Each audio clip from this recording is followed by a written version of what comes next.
Hi everybody, thank you for watching the video. As you see, it's my deadlift training from November 19th, 2017. Currently 3 weeks out now, and actually decided to do the WNPF meet, the Sarge McRae Powerlifting Championships in Bordentown, New Jersey on December 10th. And as you see from my training, this is actually the lightest I've been since my last competition, as well as this is the heaviest I've gone.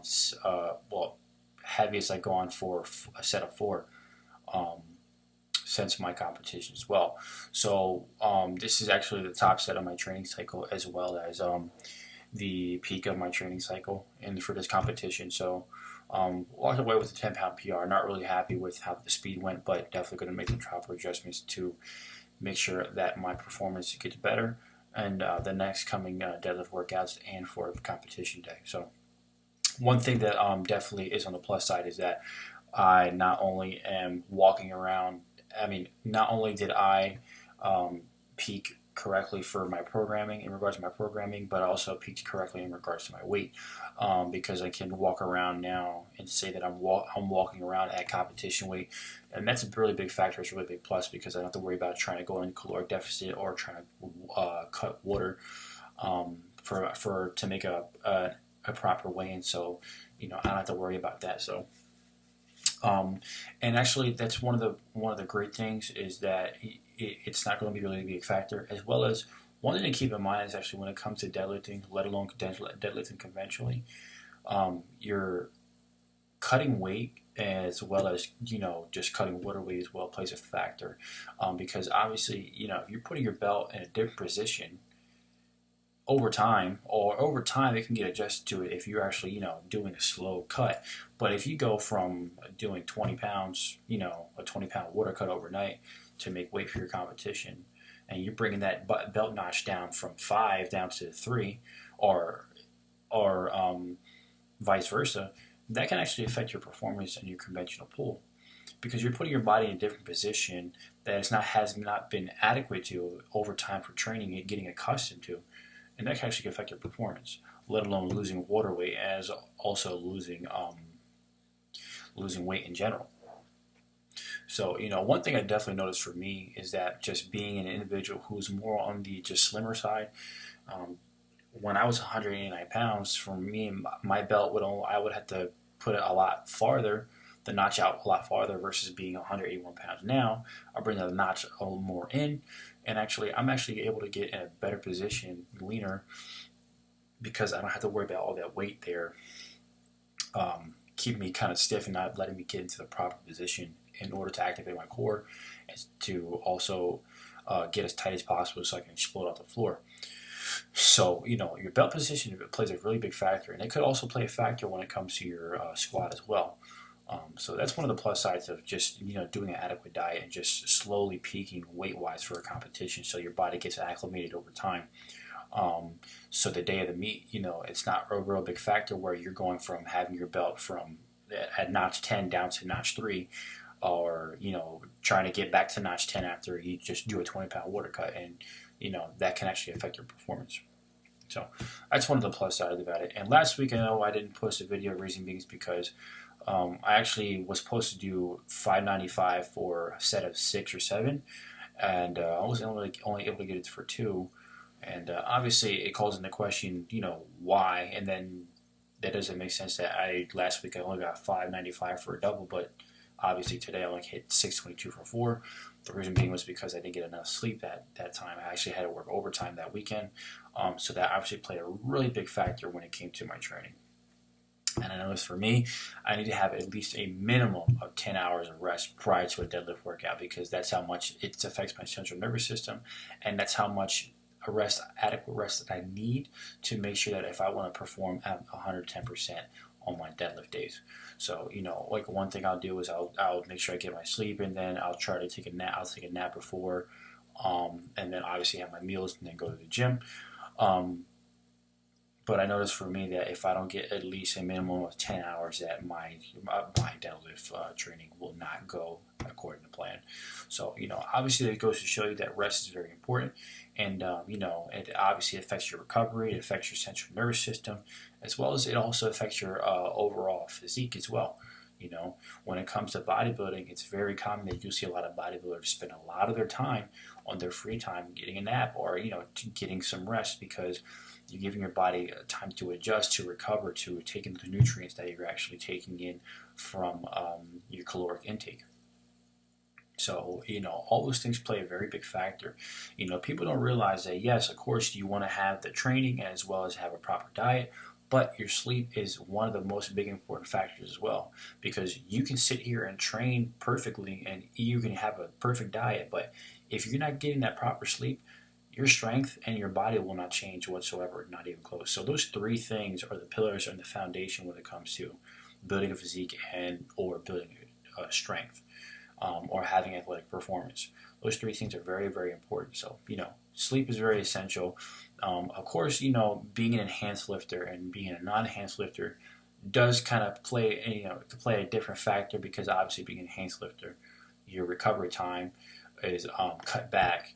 So, you can get the same amount of sleep as somebody who is enhanced, but obviously they'll be able to train a lot heavier, more frequent, because obviously being on the drugs that they take, it'll actually affect their recovery time, and it will reduce the time that their body needs to adjust, as well as their central nervous system, so they can actually push heavy weight for a longer period of time.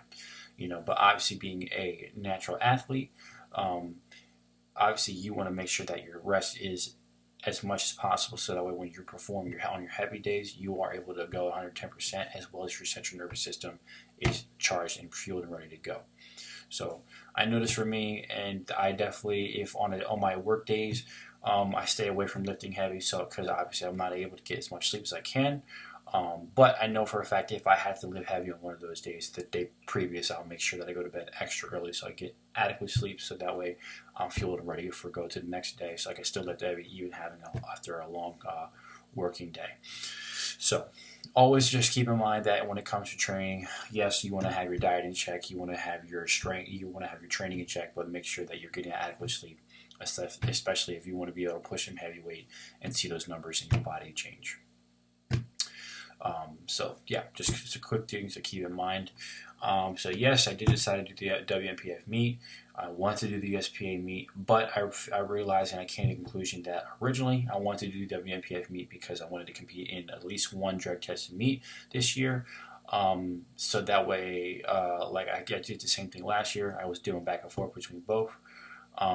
The reason why I like to do the non-tested meets is because, for example, USPA doesn't have any drug test divisions. Well, they do have one now, but they're not actually all over the country, so they're not as frequent throughout the year.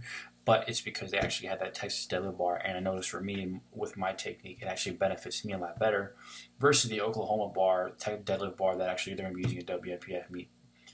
But I noticed for me, to be honest, that I was kind of taking the easy way out and just being a bitch and actually trying to take the easy way and just trying to go ahead with the Texas deadlift bar.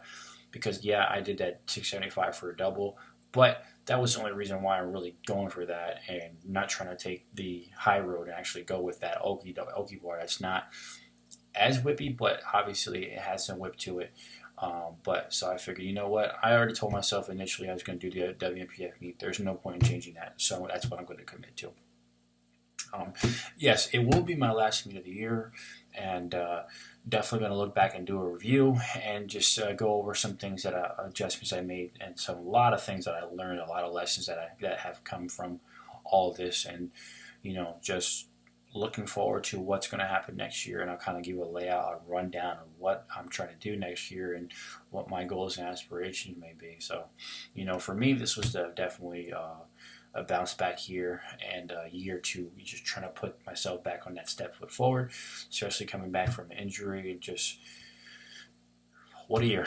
So, that'll definitely be in my after that'll most likely be either in the video that I do my competition recap, or just a video I'll just do for shits and giggles after that. probably in one of my training videos after that competition. So, but just definitely want to finish the year on a good note. I want to definitely do one more meet because I do love to compete. So definitely want to do one more meet to so finish the year on a good note, and then just get ready for next year because I will actually compete again actually in February. So. Obviously it may seem like it's pretty frequent with my training, but I know for a fact that when it comes to my programming, I do make sure that I give my body proper rest so that way my training frequency can stay high, as well as if I have to step on a platform tomorrow, I'm ready to go. And that's the way I always try to approach my training. So, other than that, just 3 weeks out.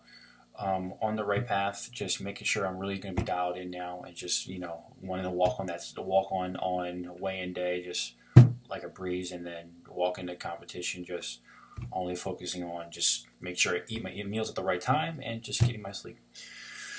So just ready to go. 3 more weeks, and do I have an idea what I'm going to hit? No, not a clue. We will see. I wanted to use this this actually deadlift workout as kind of like the defining factor of what my opener is going to be. I do have an idea, and I think it's actually a decent one, and it won't be something drastic, especially just taking into account the environment, the other factors, the equipment, all those things do play into account, and because obviously every competition is not the same, so all those things you definitely want to take into account and adjust accordingly, so that way you can perform your best. So, I'm going in there I want to beat myself, and I want to perform better than my last competition, and just definitely going to be just dialing it in now and just getting ready to go. So, as always, guys, thank you for watching the video. If you have any questions in regards to training, deadlift training, obviously, or general powerlifting in general, bodybuilding questions, I am certified as a personal trainer of the National Academy of Sports Medicine. So I know for a fact that I haven't really been focusing on that particular occupation due to other occupation that I'm pursuing right now. But I'm actually looking to slowly get back into that. Actually doing that actually on the side. So if you are interested in training, if you are interested in actually programming for powerlifting, for bodybuilding, anything of that nature, please contact me. I'll put my email in the description below. If you want general fitness tips, or if you actually have any questions generally about life, please contact me. Feel free, and I'll definitely get back to you as soon as I definitely can. So, as always, guys, thank you for watching the video. I really do appreciate the support. Remember, keep inspiring each other, keep pushing yourselves, and most importantly, regardless of what happens in your life, regardless of what's going on around you, regardless of how tough things in your life may be, no matter how much shit hits the fan, the one thing you always have to stay true to yourself, stay consistent, and most importantly, no matter what, believe in yourself, because nobody else is going to validate you, and nobody else is going to beat you except for you.